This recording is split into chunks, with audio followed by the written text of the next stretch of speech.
നമസ്കാരം. തിയേറ്ററിലേക്ക് എല്ലാവർക്കും സ്വാഗതം.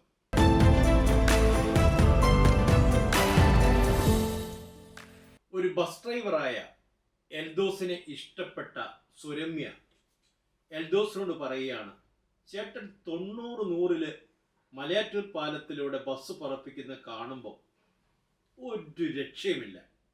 ഞാനിങ്ങനെ കണ്ടുകൊണ്ട് നിൽക്കും. 90-100 ധീരൻ സിനിമ പറക്കുകയാണ്.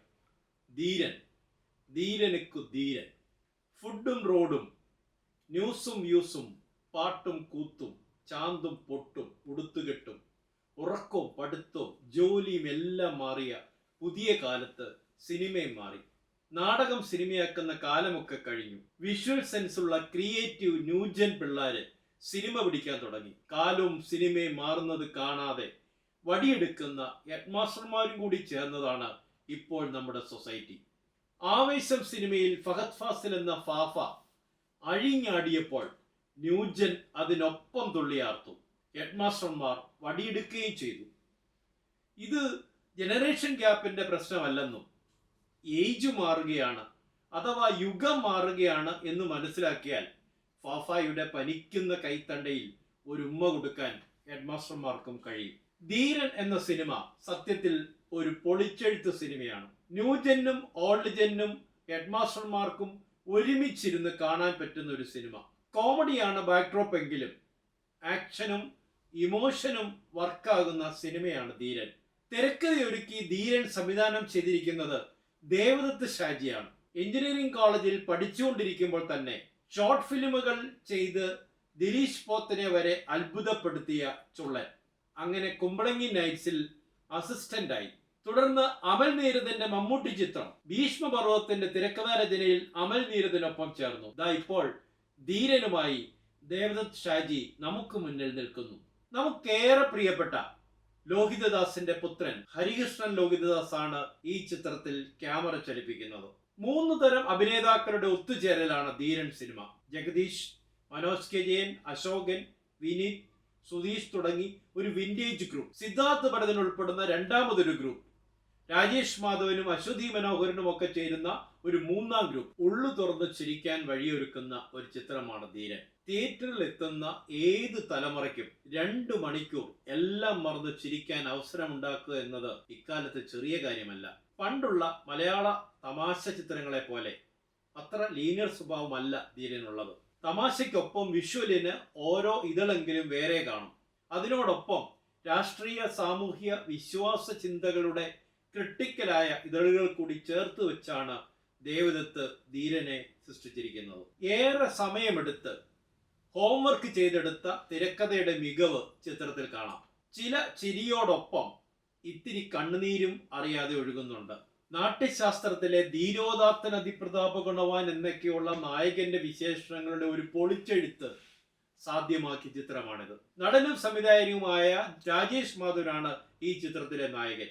ശ്രീനിവാസനിലൂടെയും ഇന്ദ്രൻസിലൂടെയും മലയാള സിനിമയിൽ സംഭവിച്ച താരോദയങ്ങളോട് രാജേഷ് മാധവന്റെ വരവിനെ ചേർത്ത് വെക്കുന്നത് നല്ലതാണ്. രാജേഷ് മാധവന് മുന്നിൽ മലയാള സിനിമയുടെ പുതിയ വഴികൾ തുറന്നു വരുന്നതിന്റെ ഒരു ട്രെൻഡിങ് എന്ന നിലയിലും ഈ ചിത്രത്തെ അടയാളപ്പെടുത്താം. ഒരു ധീരനെ അവന്റെ കമ്മ്യൂണിറ്റി ഉൾക്കൊള്ളുന്നതിൽ വന്ന പാകപ്പിഴകളാണ് ധീരൻ സിനിമയുടെ ഹൈലൈറ്റ്. ഒരർത്ഥത്തിൽ നമുക്ക് ചുറ്റും സംഭവിക്കുന്നതും ഇതൊക്കെ തന്നെയല്ലേ. ജഗദീഷ് അവതരിപ്പിക്കുന്ന പഞ്ചായത്ത് മെമ്പറായ അബ്ബാസും ഒരു പൊളപളപ്പൻ ലുക്കിൽ ഒരു ദാതയായി വിനീതിന്റെ അത്തർ അബൂബക്കറും, മനോജ് കെ ജയന്റെ വെൽഡർ ബോംബെ അരവിയും, അശോകന്റെ കുഞ്ഞുമോനും, സുധീഷിന്റെ ജോപ്പനും പൊളിച്ചടുക്കി. രാജേഷ് മാധവൻ അവതരിപ്പിച്ച എൽദോസിന്റെ നായികയായി സുരമ്യയെ അശ്വതി മനോഹരൻ നന്നായി അവതരിപ്പിച്ചു. സിദ്ധാർത്ഥ് ഭരതന്റെ ഗിരീഷ് വേറിട്ട് നിൽക്കുന്നുണ്ട് ധീരനിൽ. ഭ്രമയുഗത്തിന് ശേഷം ചെറുതെങ്കിലും സിദ്ധാർത്ഥ് നന്നായി അവതരിപ്പിച്ചിട്ടുണ്ട് ഈ കഥാപാത്രത്തെ. വല്ലാതെ ബോറടിക്കുന്നു എന്ന് ഇടയ്ക്കിടെ പറയുന്ന ഒരു കഥാപാത്രം. സ്വന്തം അച്ഛൻ ജയന്റ് വീലിൽ കറങ്ങിക്കൊണ്ടിരുന്നപ്പോൾ സ്വാഭാവികമായ വീലിന്റെ കറക്കത്തിൽ ബോറടിച്ച് വീലിന്റെ ബെൽറ്റ് അഴിച്ച് താഴേക്ക് ചാടി മരിച്ചുവെന്ന് ഗിരീഷ് പറയുമ്പോൾ ചിരിക്കൊപ്പം പൊള്ളുന്ന ചിന്തകൾ കൂടി ഉയരുന്നുണ്ട്. ശ്രീകൃഷ്ണദയാൽ അവതരിപ്പിച്ച ശരവണ മുതലാളി എന്ന വില്ലൻ വേറിട്ട കാഴ്ചയാണ്. ചിരിക്കൊപ്പം മലയാളിയുടെ ചിന്തകളിലേക്ക് തീ കോരിയിടുന്ന ചിലതുകൂടി ധീരൻ അവശേഷിപ്പിക്കുന്നുണ്ട്. മൂല്യസങ്കല്പം, ലൈംഗികത, വ്യക്തി സ്വാതന്ത്ര്യം, പ്രണയം, കുടുംബം, വിശ്വാസം ഇവയുടെയൊക്കെ പുത്തൻ എഡിഷനുകൾ സിനിമയിൽ കയറി വരുന്നുണ്ട്. ചില പോസ്റ്റ് മോഡേൺ ചിന്തകളെ സംവിധായകൻ ധീരനിലൂടെ നമ്മിലേക്ക് എറിയുന്നുമുണ്ട്. സമൂഹത്തിന്റെ ചില പരമ്പരാഗത കാഴ്ചപ്പാടുകൾക്ക് നേരെ കലഹിക്കുകയല്ല, ചില മാതൃകകളെ ഉറപ്പിക്കാനാണ് ദേവദത്ത് ഈ സിനിമയിലൂടെ ശ്രമിക്കുന്നത്. സിനിമയുടെ നായിക സങ്കല്പത്തിലെ പാരമ്പര്യങ്ങളെ പൊളിച്ചെഴുതുന്നതിനോടൊപ്പം സംവേദനങ്ങളെയും ദേവദത്ത് മാറ്റിമറിക്കുന്നുണ്ട്. സ്ത്രീ പുരുഷ ബന്ധങ്ങളിലും ലൈംഗികതയിലും നിർബന്ധിതവും ആചാരപരവും മൂല്യവത്തും എന്ന് പറയുന്നതിനെ എഡിറ്റ് ചെയ്യാനും ഡിലീറ്റ് ചെയ്യാനും ആവശ്യപ്പെടുന്നുണ്ട് സിനിമ. വ്യക്തി സ്വാതന്ത്ര്യത്തിന്റെയും തുല്യനീതിയുടെയും പിൻബലത്തിൽ അർത്ഥപൂർണവും ആനന്ദവും നിറഞ്ഞ ബന്ധങ്ങളെക്കുറിച്ചാണ് സിനിമ ചർച്ച ചെയ്യുന്നത്. ഇതൊക്കെ അംഗീകരിക്കാൻ മടി കാട്ടുന്നത് എന്തിനെന്ന് സമൂഹത്തോടുള്ള ചോദ്യവും ഈ സിനിമ ഉയർത്തുന്നുണ്ട്. ധീരനിൽ ഉയരുന്ന ചിരിയുടെ അടരുകൾക്കകത്ത് വലിച്ചു ദൂരെ എറിയേണ്ട ചില മാലിന്യങ്ങളെ വ്യക്തമായി ഒളിപ്പിച്ചിട്ടുണ്ട്. യുക്തിയില്ലാത്ത വിശ്വാസവും ആചാരവും ഒക്കെ ചിത്രത്തിൽ ചോദ്യം ചെയ്യപ്പെടുമ്പോൾ തിയേറ്ററിലെ ന്യൂജൻ ഉയർത്തുന്ന പോസിറ്റീവ് വൈബുകൾ കാണാതിരുന്നുകൂടാ.